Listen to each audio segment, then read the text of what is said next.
Hello and welcome to the Epic Sports Podcast. I'm your host, Thomas Guccione. Alongside me is my co-host, Joe Compton. Joe, would you like to introduce yourself? Hey. Uh, this is a project that Joe and I have been working on for a couple months now. Started with a tweet that Joe put out on, he said, who wants to start a sports podcast with me, just on Twitter. And I was like, yeah, let's do this. And then here we are, episode 1. Um, this podcast is really just meant to talk about sports. It's just a place for me and Joe to talk about sports, how we watch sports, how we view sports, how we view the stories that are going all around us. And yeah, it's just going to be a little fun little podcast that we hope that you guys enjoy.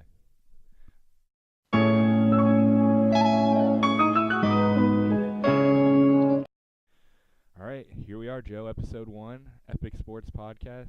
Got the biggest sporting event in the world going on right now. We've got the World Cup. What have you thought about the game so far? I thought they've been pretty good. Croatia's in the semis, so I'm happy. Yeah. England's in the semis, so I'm happy. Yeah.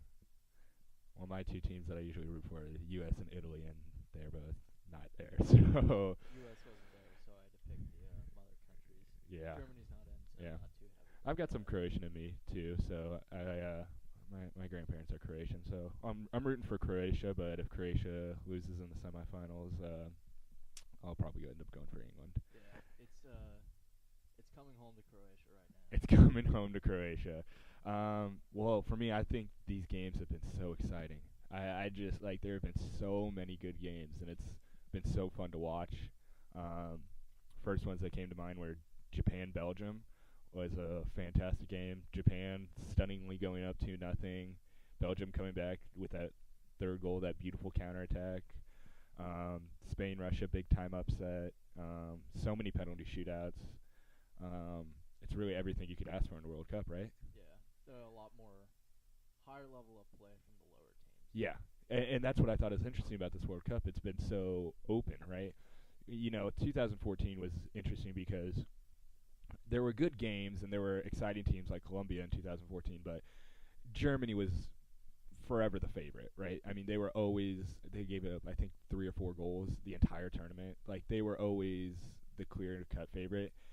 I seriously think between these 4 semifinal teams, I mean, obviously Belgium's going to be the favorite, but all 4 of them have the talent to win it. And I think that's what's made this so interesting to watch and so fascinating.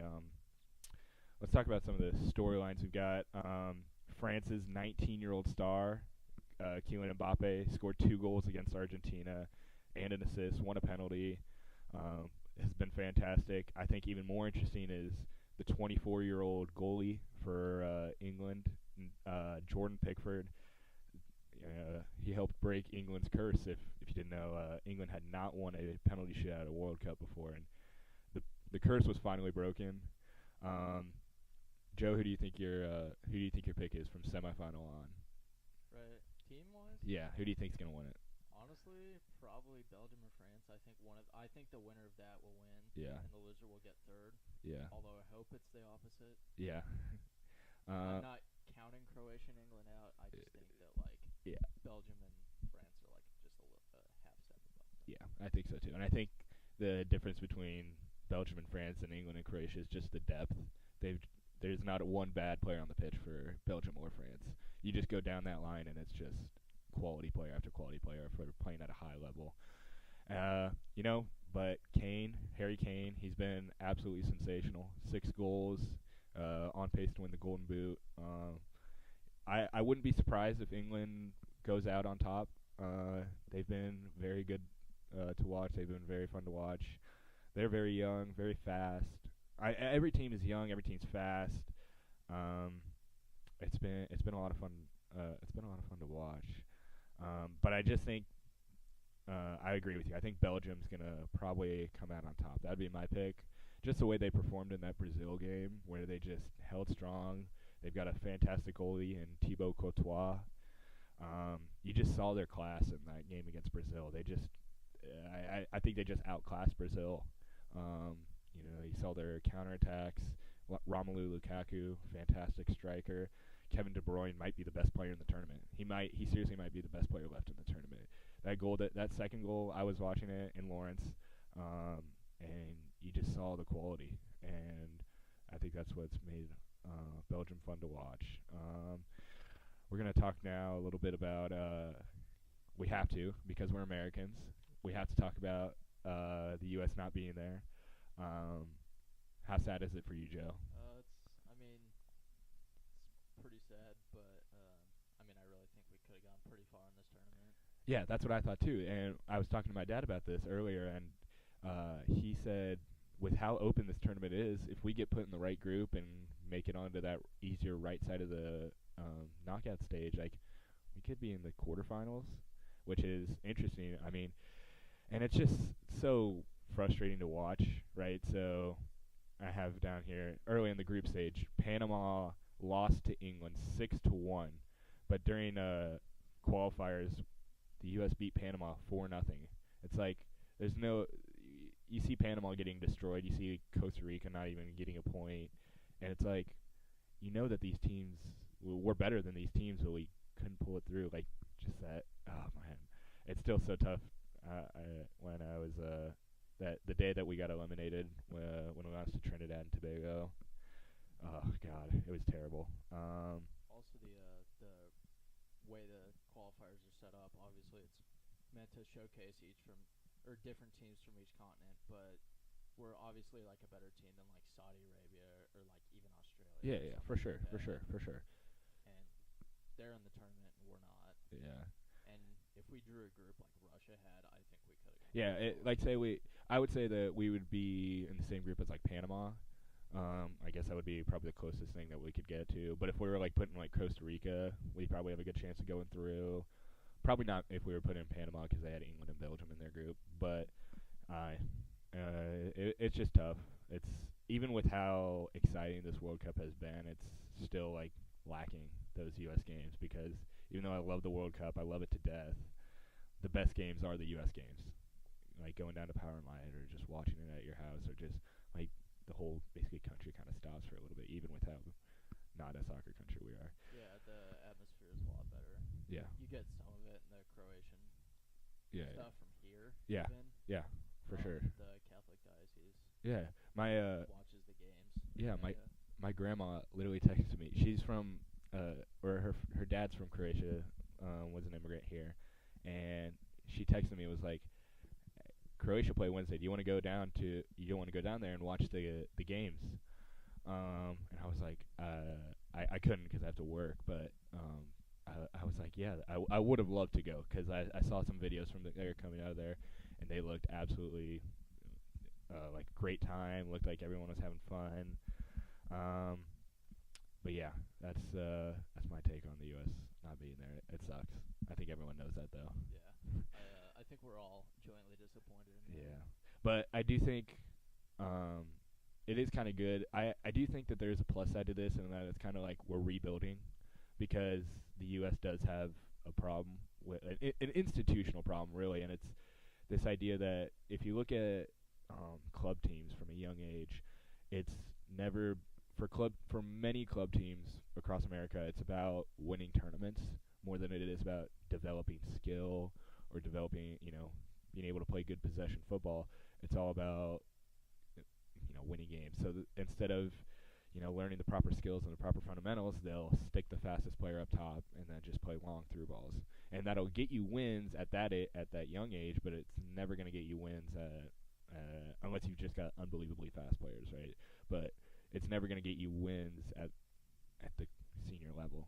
And but the reason I think it's good is kind of like a slap in the face, and I know that's been said. It is a good slap in the face because the way we were playing before was never going to get us far in the tournament.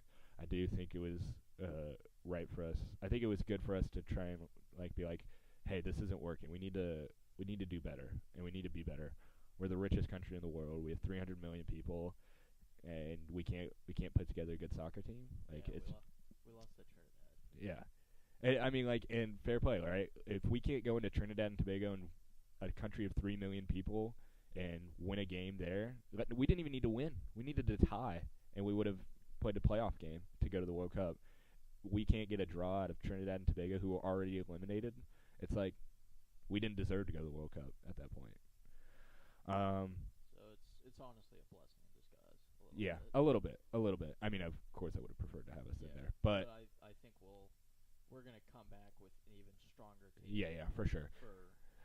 mean, think about what do you think Christian Pulisic is thinking right now, right? Christian Pulisic, 20-year-old stud.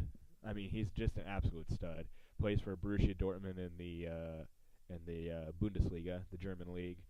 Um, I've heard transfer rumors to Tottenham, which would be fun, make him easier to watch because that'd be every Sunday morning, every Saturday, Sunday morning he'd be on. But 20-year-old attacker, just he was probably the best player on the team even this year for the U.S.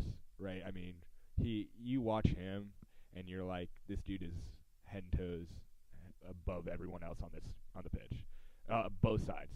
And you got to be thinking. I mean, he's 20 years old. He had a chance to go to the World Cup and he didn't. He's probably at home thinking, right, like I should be there. I should be playing games. I should be scoring goals. I should be scoring goals on the biggest stage and increasing my pay because a lot of times players who play well at the World Cup will get a big pay raise from their team just to stay there. So I got to think that all the young guys, because we do have a good influx of young players, I got to think all the young guys on that team are just like they're going to come back in 2021 during qualifying and just come back with a vengeance, right? Yeah, they're going to want it a lot more. Yeah, for sure. It is interesting the dynamic of this year's team that didn't make it. I guess last year's, but the team that didn't make it, it seemed like everyone is either like 25 or younger or like 33 or older. Because you still got this like core group of guys like Dempsey, Bradley, and Howard, but then you've got guys like Christian Pulisic and Julian Green and DeAndre Yedlin who are still young, like still like not even in their prime yet. It seemed like no one was in their prime and no one was ready for it. Not great coaching from manager Jurgen Klinsmann. So it was kind of a perfect storm of why we didn't make it. I do want to look to something a little bit more appealing, and that's the 2026 World Cup and the chance of us playing a game in KC.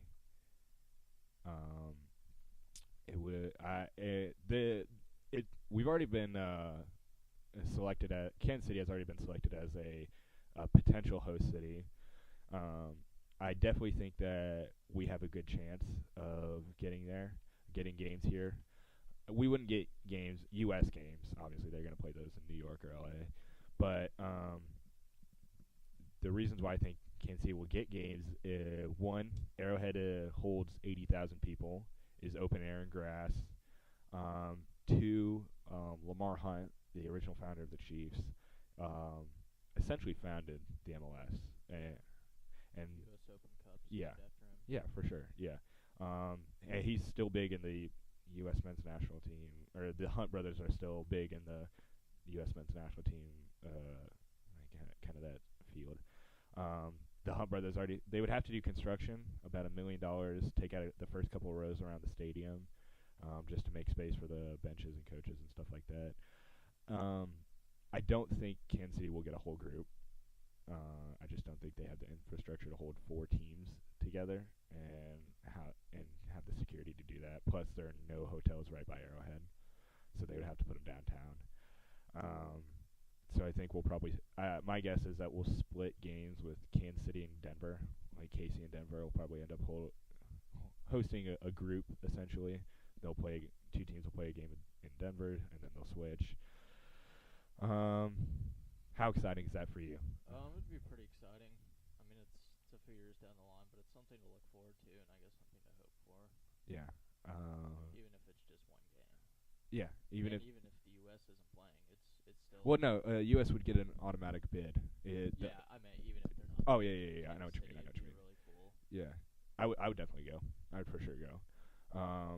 It'll be interesting. I mean, we don't even know the players that'll be playing in 8 years from now. I mean, every national team is gonna essentially look different. I mean, Pulisic will be there because he'll be 28 at that point.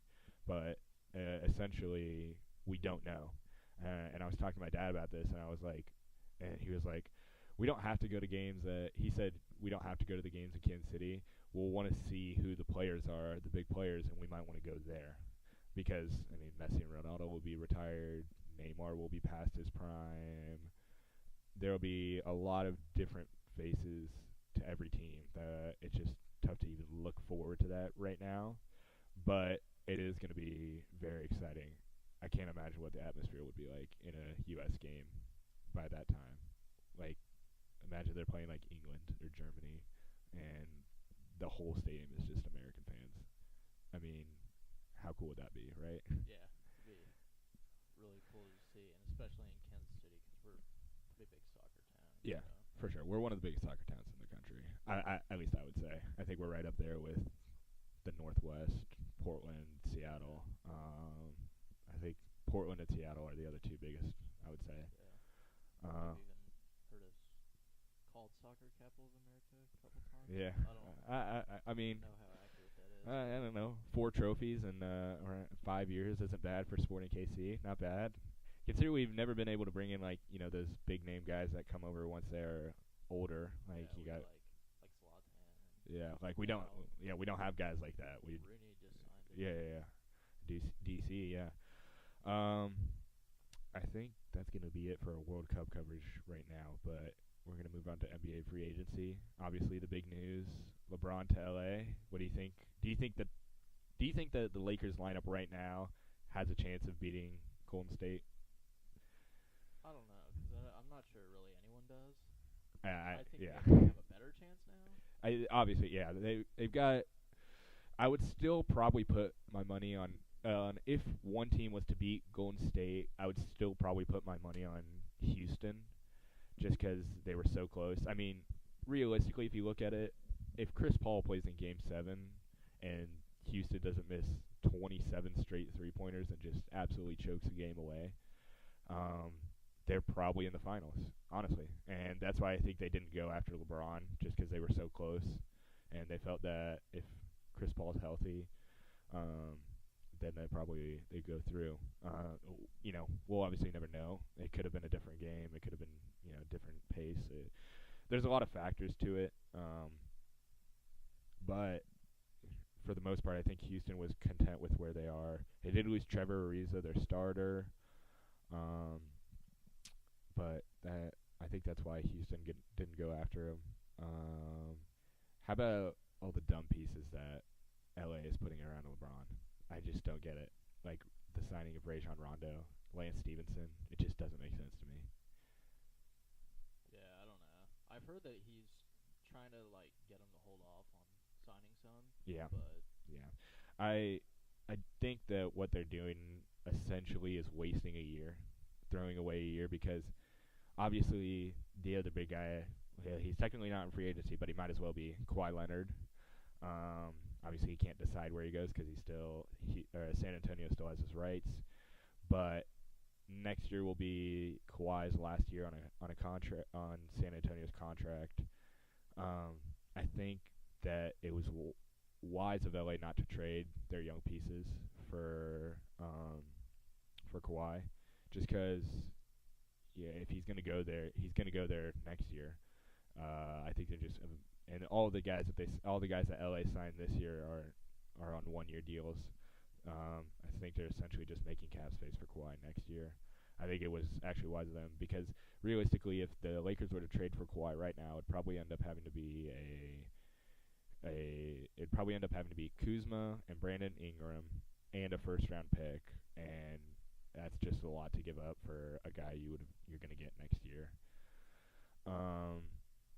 And then it's just crazy to see how much teams are trying to do to beat Golden State, and this super team era that we're in, no one's beating Golden State, especially I don't.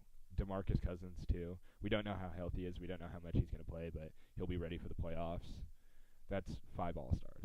You've got 5 All-Stars in your starting lineup. I have it written down here. It's not about assembling a great team. It's about beating Golden State, and that's essentially what it's come down to. It's not about trying to get guys like San Antonio did all those years. It's not about trying to be a super team. Essentially, it's trying to be that. San Antonio was, especially in 2014, they were this team that was just built around pieces, just guys that fit, guys that bought into a system. That doesn't work against Golden State because they are 5 superstars that have bought into a system. Or I guess 4, but will be 5 superstars that has basically bought into Steve Kerr's system. Um, I also think that what this has done is because the worst place to be in the NBA is right on the edge of playoffs. You don't want because you're either going to get bounced first round or and then you're going to get like the 15th or 16th overall pick. And if you look at the stats, 15 to 6, like once you get past around pick 10, it just there's not a lot of players that pan out. I mean, Giannis Antetokounmpo being the freak exception to that, but it's I think it's essentially brought this rise in tanking, which is an obvious problem. Hashtag trust the process. I know you're not a Joel Embiid guy because you're a K-State fan, wearing a K-State shirt as we speak. But I'm a Jayhawk, so I love JoJo. I think he's great for the NBA. Trust process, but you've got this rise. As we're saying, we've got this rise of tanking. Teams just trying to lose, and it just the skill gap between the best team and the worst team is just ridiculous. Um, do you think that part of this rise of tanking and this skill gap that we have in Golden State has drawn some people away from the NBA? I don't know. I mean, I think so because I don't really follow the NBA as much just because of the whole super team thing. Yeah. Because I like college better, where you kind of get just 4 years, and then Yeah. every 4 years you have a different roster. Yeah. And tanking just I guess promotes throwing games. Yeah. Which is a real problem too. It is a real problem. The way the system is set up is just bad, and what makes it different from what makes it different than NFL is it's really hard to throw games in the NFL, especially if you're like let's say the Browns, who seem to unintentionally throw games all the time. They just suck, don't they? They're just the worst. Just the worst. But it's hard to tank in the NFL more than NBA just because there's less games. And when you've got 82 games in a season, it's easier to just be like, oh, our only good prospect is injured, air quote, right? I do think that has, me as an NBA fan, I think that has driven some people away. Obviously we live in Kansas City. We're about 30 minutes away from what I believe to be the mecca of college basketball in Lawrence, Kansas. Sorry, the Octagon of Doom doesn't really. You got to admit the Octagon of Doom doesn't really stack up to AFH. You know what I mean? We're pretty loud. You're pretty loud, but it's not Allen. It's not Allen. It's not the Fog. Well, we can agree to disagree on that. Oh, whatever. Come on. You're a journalist, and you're just getting away from the facts at this point. Come on now. I mean, the atmosphere is obviously really good, but I'm too biased. How many? I shouldn't be. How many banners you got up there, my man? We got a few. All right. What was I saying? Oh God, I've lost my train of thought. Tanking, yeah. But driving people away. So obviously we're in this city that is very close to to two great college basketball programs. How about that? Is that better? All right. And me as let me first say that if any of you know my opinions, it's that I like the NBA more. I just, as a basketball purist, I like the NBA, the way the NBA game is played more. I just think the players are more talented. But I can see where people are coming from when they say, "Oh, the NBA is boring just because the teams are so lopsided." I mean, you really had just an outclassing in the finals this year. 4-0. There was only one really close game, or I guess there were two close games. But I do think that it is driving some fans away just because you basically know the result of every game that Golden State's playing in, unless someone's injured or unless someone's not playing well, unless Curry goes 0 for 20 or Clay just decides he doesn't want to play or whatever. I think it is a problem, but I don't know how you solve that problem. I know I saw a lot of people on Twitter saying Adam Silver should have denied that free agent signing, but Adam Silver doesn't have the rights to do that because that's just not right. I can see some kind of anti-monopoly type thing. Yeah. But how do you monitor that? Yeah. And how do you do it without being biased, right? Yeah, because obviously it's been known before that the NBA has leaned, I would say, in favor of bigger markets, right? So it's no secret that they would rather see the Lakers and the Celtics, or the Lakers and the Knicks in the finals than the Sacramento Kings per se, or even like teams like San Antonio. So I think any monitoring thing that the NBA does is just like breeding a storm for corruption. You know what I mean? Yeah. I mean, I think like salary caps, they're like good in theory, but like really they haven't really worked. Yeah, just because of the luxury tax. It would have to be. I think you're onto something there with having a harder cap. Um, but we'll just have to see how many games it takes for the Warriors to win the NBA Finals this year, right? Yeah, and how many games they win during the Yeah, season. yeah. I think it's basically decided at this point, right? We'll move on to the Royals. They suck. We did not sugarcoat it, Joe. We are bad. Yeah, it's hard to watch. Yeah, Just, like it getting is. notifications on my phone. It's like final. I turned them off. Yeah. I follow the Royals and the Cubs, and I'll see like Cubs, and they're like winning like half their games, and I see Royals, and it's just continuous losses. Yeah. I have it set to my phone. I don't know how I did it, but I set my phone to the point where it'll only send me a notification if the Royals win a game, and let's just say my phone's pretty dry most of the nights. You know what I mean? You haven't gotten one. Yeah, we haven't gotten in a while. Friend of mine, Cameron Manfield, went to a Red Sox Royals game on Friday, and he told me before the game, he said, "I'm honestly more excited to see guys like Mookie Betts and JD Martinez than I am to watch the Royals." And we've gotten back to that point. We've gotten to that point where we're essentially back to the point where we were, let's say, like 5 years ago. Yeah, Yeah. like we sucked. We traded, had a few kind of questionable trades and stuff Yeah. that turned out well. Yeah. Got to the World Series, won the World Series the next year, Yeah. and now we're like 20 and 55. Yeah. I think it was like 27-64 or something like that. At the start of the year, I think I said I'll give us like maybe 50 wins, 50 or 60 wins. I think we have at least 100 losses. Yeah, I think so too. I think we're the worst team in baseball. In any league. Yeah. Except for maybe like the Nigerian. Yeah. We can maybe beat them. I think you're right. I think you're probably right. I think we would honestly lose to a lot of Japanese teams right now. But it's just it's sad, right? It's sad to see us go back to that point where we were. Every Royals fan remembers where we were. We were bad. High V seats, Blue Crew was cheap, right? Like we were just not fun to watch. I mean, the K is always nice to go to. It's always fun to go there, but we're just back to that point. We don't have, and the future isn't. It doesn't look close. It doesn't look like in 2013. I mean, obviously the 2014 run was unexpected, but we were getting better. We were getting closer and closer. 2013, we almost made the playoffs.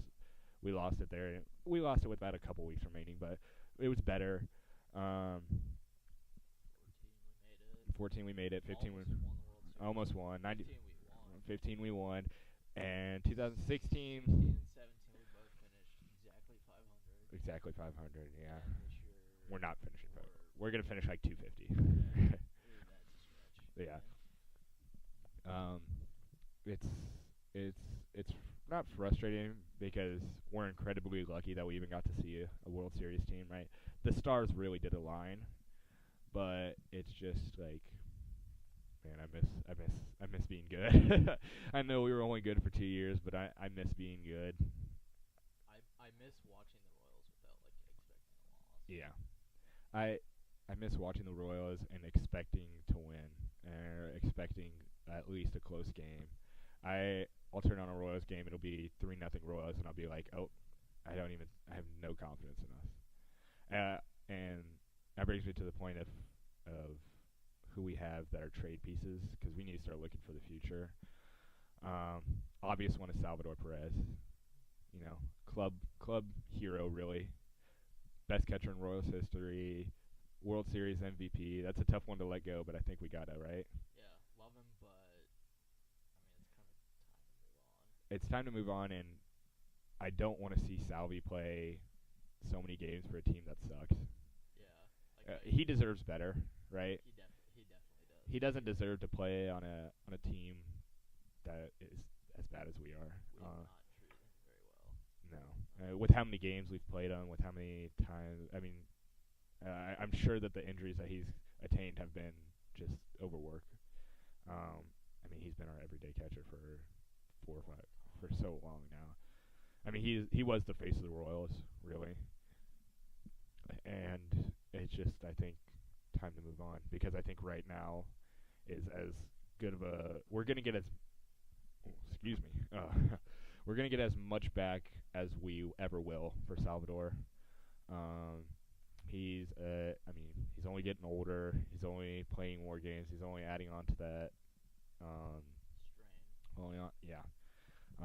If we can trade him right now to a team that is contending and needs a catcher, we can get a lot back and hopefully start building for the future. I do have trust in Dayton Moore, obviously. I trust the way that Dayton Moore runs the club because he essentially built a World Series team for us.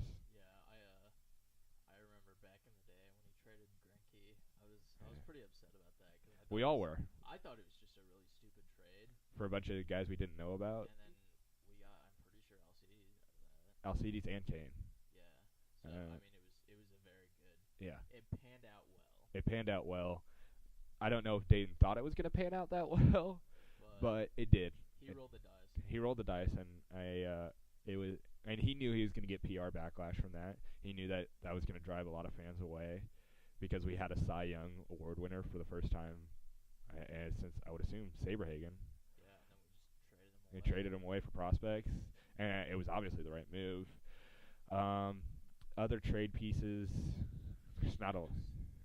Moose is on a 1 year. He's on a. Probably about to just. If he's smart, he leaves the club. For sure. After this year. If he's smart, he fires his agent because we had offered him I think like 18 million during free agency. He declined it because he thought he was going to get more, and then he ended up coming back to the Royals for 8 million. Imagine how mad Moose is with his. He could have gotten so much more. He's still making 8 million for 1 year. Yeah, that's pretty good. And I would take that, right? Yeah, I saw he's getting offers from the Phillies. Yeah. Phillies have some good players good young pieces that I would trade for. I think I would even be willing to trade Witt. I mean, he's 29. Wait, yeah, it was Witt that was getting the offers. Oh, Witt was getting offers from Phillies, yeah. I would definitely trade Witt too if a good offer comes. I mean, what's the point of even keeping any good players that we have at this point, right? We already traded Kelvin. We're not any good. There's no point in even keeping any good players that we have, other than maybe like Mondesi or I mean anyone else really. No one's gonna take Gordon, too big of a contract. He's kind of washed up. Yeah, no one's gonna take Alcides even though we have him for a while. Or wait, I don't know if we have him for a while, but we've had him for. We had. I know we re-signed him this year, but did you see the streak that he had? He had a. Oh yeah, like the 400 game. Yeah, I think it was 421. 421. Streaks. That's incredible. Yeah, he's played that many games in a row. And just to think what Cal Ripken did, I need to look up the exact number that Cal Ripken played in a row, because we were idolizing Alcides Escobar for being a mediocre shortstop, mediocre everyday shortstop with a very good glove.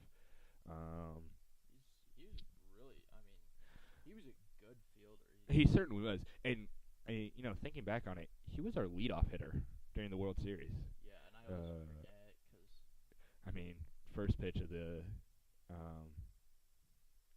So Cal Ripken, I've got to pull it up here. So we're idolizing Alcides for playing 421 games in a row, starting 421 games in a row. Cal Ripken, 2,632 games in a row started. That record's never getting touched. And that's, I mean, you get an off season, but like during the season, you're playing basically every Yeah, day. every day. I heard a baseball player say one time that the difference that the only day that you walk onto the field and you're 100% is the first day of spring training. After that, you're never at 100%, like fully physically. Um, and that number is insane. 16 years in a row without missing a game. Yeah. And it's not like he's Alcides Escobar, who's like made one All-Star team and is like which is a good player, good shortstop. Cal Ripken won 2 MVPs. Yeah, He's one of the best players of all time. He's just good. Great. But moving back to the Royals pieces, it's just time to fire sale. I think that's all. That's all that needs to be said about that. It's just time to sell everyone. Get as many pieces as you can. Try and build around some good players. Try and get some pitchers. That's what we need more than anything. Our pitching sucks, just dreadfully. Yeah. I've noticed that we haven't had much trouble putting runs on the board recently. We're putting 4 or 5 runs up. We put up like 4 or 5 runs every game against the Red Sox, but and we lost they scored what 7, 8, and 14 on us. I was thinking about that the other night too, and I was like, that's pitiful. I haven't watched the games, but I figure we don't have. You know, you don't put that many runs on the board by mistake. Yeah. Either side, like you don't put 3 to 4. Yeah. Just by being a really bad team. Yeah. And you don't leave 14. Yeah. That's just like us being bad. That's all I want to talk about the Royals because we suck, and I really don't want to talk about it anymore. It's kind of upsetting. I'm gonna move into your segment now, Joe. Your segment, Joe, the biggest darts fan that I know. Take it away. Yeah, the Professional Darts Corporation World Match Play is coming up July 21st to 28th. The Winter Gardens in Blackpool, England. Explain to me, how big is this tournament? Like, is it like every year? Is it? This tournament is a yearly tournament. I'm gonna look up the prize fund real quick. It's a pretty substantial fund. Yeah. Um, Like, is that what the winner gets, or? like the fund in general. Yeah. So the entire prize fund is £500,000, which is probably about $750K. Yeah. Dollars. Yeah. Trying to find it here. Actually, with Brexit, it's probably a little bit lower than that. Yeah, It's probably about even right now. Go with the exchange rate. Yeah. Is this the biggest tournament of the year? This is not the biggest tournament of the year. I'd probably put it maybe number 2 or 3. What's number 1? World Championship, but this is one of the majors. Yeah. So. It's an international tournament, right? Yeah. It's played in legs instead of sets. Okay. So explain to us what that means. Darts is played 501 points. If you see a dartboard, that's the outer ring is like double the number, and then the inner ring is triple, and you have to like go down from 501. And you have to end on a double, right? Yeah, and you have to end on a double, and if you like one game of 501 is a leg, and like a set is best of 5. Yeah. But this is entirely legs, so like the first round is like first to 10 legs. Okay. Like Yeah. And it ends. The final is first to 18 legs. That's crazy.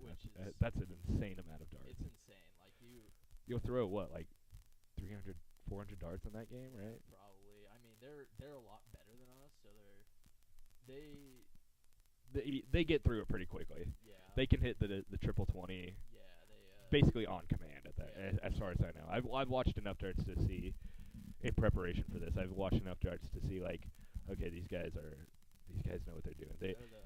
They make more shots than they miss shots. I would say. And it's even at the point where some of them get mad when they just hit 20. Yeah. But 180. The winner gets £115,000. That's quite a bit of money. Yeah.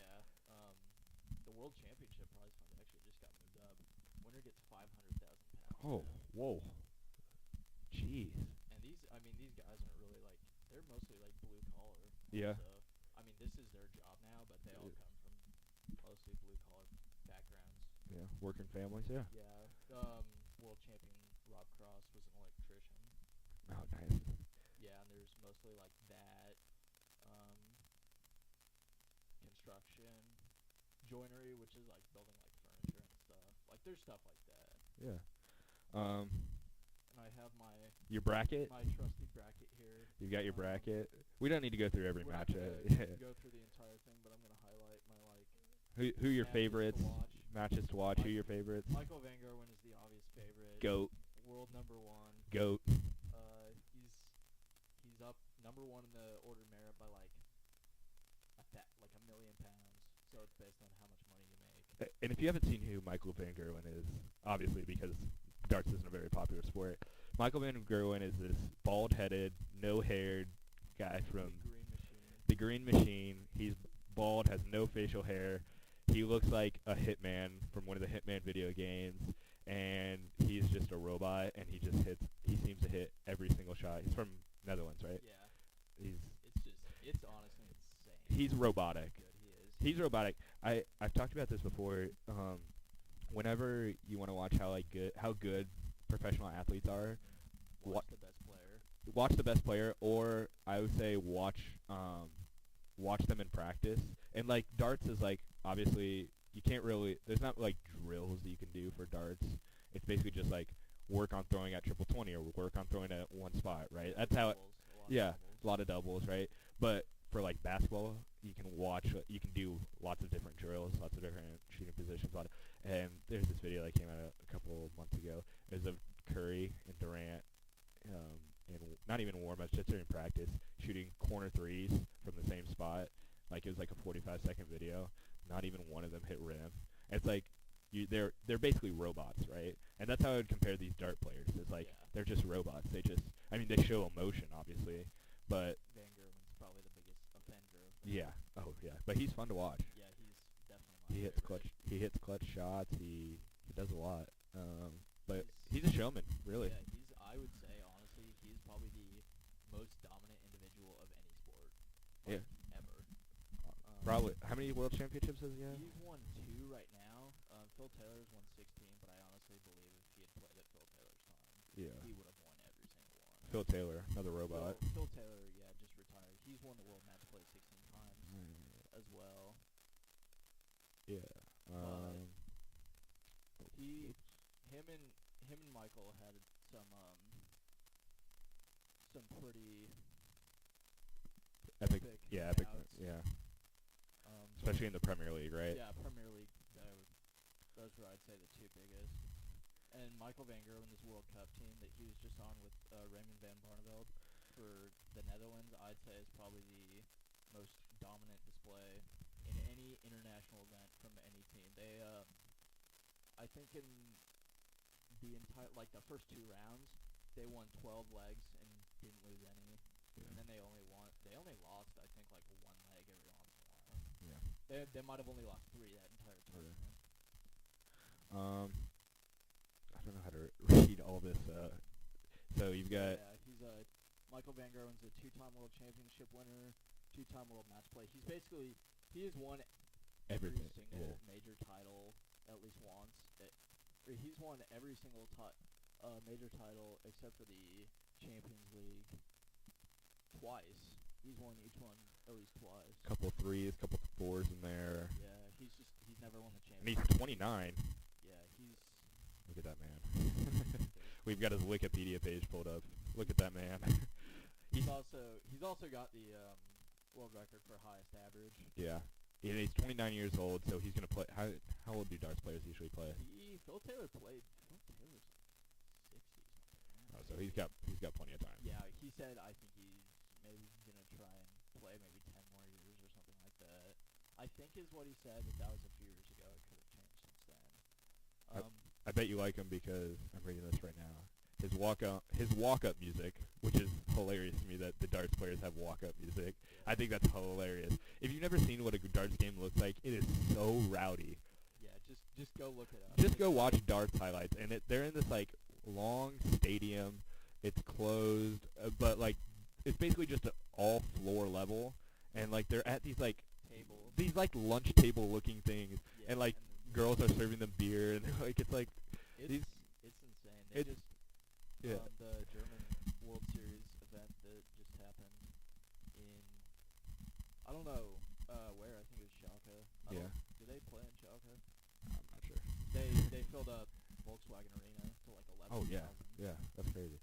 Um, But I was saying, I bet you like it because his walk-on music is Seven Nation Army, preceded by the riff from "Shine On You Crazy Diamond." that's not why he's my favorite. I just like watched him, Yeah, and I don't want to be a bandwagon, but like when he's like the first guy I see, and he's like just insanely good. I'm like, yeah, yeah, you gotta love him. yeah. Like he's my definite What are his odds? I think you had it written his, down. His odds are last time I saw 4 to 6, That's and pretty dominant. the next highest I've seen was 7 to 1. Oh, so And Vegas has Gerwin winning it all. Vegas definitely has Van Gerwen winning it all. And Yeah.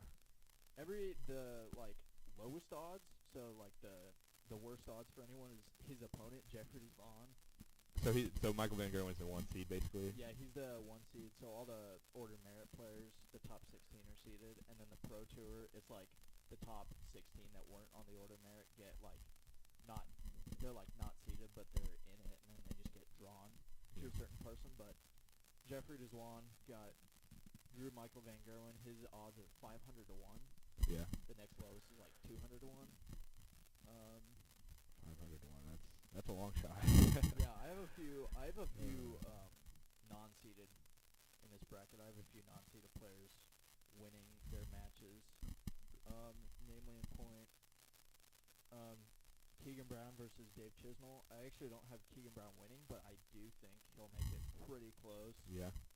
He made it to the last 16, I think, at the World Championship. He's a good player.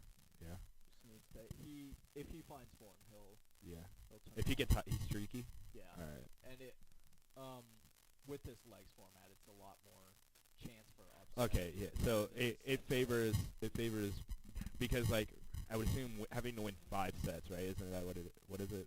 How many sets do you have? The World Championship is like final is like 6 or 7. And how many legs are in a set? It's best of 5, so you're winning between 3 and 5. Okay. Legs. Okay. So I would assume that requires more. I would compare it to like the NBA finals versus like college basketball, where it's like one game. That's how you get these big upsets. But it's easier to win one game against a team than it is to win 4 against a team that's better than you. So I think that's interesting. It'll probably end up making it more entertaining, right? Yeah. Also, a case of playing like tennis. Yeah. Like it's kind of easy to take maybe one set off a tennis player. Yeah. And if you were playing like a 1-set game, but you play multiple sets. Yeah. they're It's best gonna of they're gonna, 5. Yeah. like, Yeah. outnumber you or something like that. Like it's definitely a lot bigger deal for them. But my other big picks, Gerwin Price versus Joe Cullen. Joe Cullen, I think, could make the upset. He's the non-seeded player. Gerwin Price he's the 12th player in the world, but I don't really think, not that he doesn't deserve that spot, but he really has not found form as of late. Yeah. He got knocked out of the Premier League pretty early. Yeah. Lost in the U.S. Masters just a few days ago. Lost in the first round to Dawson Marshall. Not an unheard of Canadian, but he doesn't make a lot of. Yeah. I've seen him basically in 2 tournaments. Yeah. He is like a giant killer, but he wasn't playing his best. He still lost. Like he still beat Gerwin Price like 7 to 2 or 7 to 3, something like that. But I have just a few non-seeded players winning. Max Hopp from Germany, I think, could go. I think he could go to the quarterfinals out of 32. Yeah. He'll win 2 games, and I think he'll lose to Rob Cross, world champion. But my final is Michael Van Gerwen versus Rob Cross. Yeah. I think Michael Van Gerwen will win that. Does he take it easier or is it a close game? I think it will not. I don't think it'll be a very close game. Honestly, the last 3, like when Cross and Van Gerwen played at the World Championship, it was close. It was 5 sets to 5. They played. You have to win by 2 clear legs in the last set, and they took that set to like 5. I think it was 5 or 7 legs apiece. Yeah. And then Cross won that, and it was just autonomous doubles all around. But since that, Van Gerwen's killed Cross in the Premier League. Yeah. Just tournament So I think Van Gerwen wins. I'd say 18-10. All right. Write it down, folks. We'll check in on that. Well, that'll be our weekly segment from Joe, the obscure sports master, Yeah. bowling, darts. I guess bowling isn't that obscure, Yeah, but it's more a niche sport. niche. Yeah, I was I'll about call it to that. cover something. I just didn't have enough time to, I guess, put it together. Yeah. There's the first doping scandal, Oh. actually. Well, we're running pretty late right now, so Yeah, I think I can cover that a different time. we'll cover that at a different time. You can find the World Match Play. I believe it'll be on PDC.tv. That's a paid one. You can find them mostly on YouTube. No guarantee they'll be in English, and then you can. No guarantee they'll be legal either. Definitely. We're not advocating. We don't advertise. We don't advocate illegal streaming, but we condone it. we condone it actually. But if you want to find World Match Play darts, wink wink, you can look up at YouTube, wink wink. YouTube or PDC.tv. Yeah. Sky Sports does have. That's probably going to be the best one. That's probably going to be the most. option. That's probably going to be the most reliable sport Yeah. source. BBC America might have it. I don't think so. BBC America might actually. They have a stream, Yeah. and you can. I'm gonna write a full preview for this tournament, and I'll keep the links in there. Links in the description below. This is a podcast show. I don't know if there's a description below. I guess we'll put it up on YouTube. Yeah. You can find us at YouTube, SoundCloud. SoundCloud. We're working on Spotify right now. We're gonna have a Twitter. I gotta make my Twitter. We gotta make this Twitter. We still got a lot to do. Tweet on the Epic. The Shawnee Mission West Journalism one. We'll tweet the link. I mean, it's an Epic. We'll tweet the link out, but I think we'll still make our own separate Twitter account. Yeah. We're still working out the kinks here. First episode. Thoughts, Joe? I thought it was pretty good. Yeah. I had a lot of fun doing this. Yeah. To do it again. Can't wait to do it again. Once we get back into school, it'll be even higher quality. We'll have even better time to prepare. We'll work hard on it because we've got Epic together. Yeah. This bump. I'll have a little special segment for the next time. Yeah, for the dark Junior Gold Championships in Dallas, Texas. bowling, right? For bowling. Yeah. I will be there. Actually. actually. Oh, you're gonna be there? Yeah, I qualified. Oh, Joe Compton, you are the man. It's like 1,000 people in my division now. Oh gosh, But Joe, I'm rooting for you. we'll see how it goes. Yeah. When do you get back? I leave this Saturday. I'll probably be back the next Sunday, but late that Sunday. Late that Sunday. Wow. I'm so excited for you, Joe. You're a better athlete than me, Joe. Only one sport. Only in one sport. That's all right. Yeah. All right. Well, we will cover that. I am very excited. Yeah. Well, send me pictures. I'll put them up on the. I'll send you links to the results. Yeah. All right. Well, I'll be covering that. Don't worry. I'll keep in touch. Don't worry. For future episodes, we will hopefully have guests of our different Shawnee that's Mission another. West sports. Yes. Of course, we can't cover West sports right now. It's impossible. But we're hoping to have some guest speakers, guest players. Guest players. Hopefully. Maybe even Hopefully. coaches. Maybe We haven't worked that out. administrators. No, I'm just kidding. Steve Lowe joins the pod. I'm sure he'd like that. Steve Lowe would join the pod. He's cool enough. Don Perkins. Throwback. Never mind. All right. That's going to do it for episode 1. We'll just follow us on the Shawnee Mission West Journalism Twitter account. We'll keep you posted on what's going on in there. Follow my Twitter at MasterBlosive if you want some nice I'll be tweeting about it on my controversial political and just weird sports. Yeah, we're not going to talk about politics on this show. Definitely not. But go to his Twitter if you want to see some Ben Shapiro tweets, right? I've got some hot takes on my Twitter account at Thomas Guccione. I don't take the hot takes. I just retweet them. You just I don't retweet. make them. That's fair. I could. You could. You've got some hot takes. Well, that'll do it for episode 1. We hope to see you back here again. I guess. Yeah. It'll be in a little bit of time. It'll be a little bit of time. Maybe a couple weeks. Joe's gonna be in Dallas, so what am I gonna do? I can't host a solo pod. I'm not that entertaining. So yeah, that'll just about wrap it up. Thank you guys for listening in, and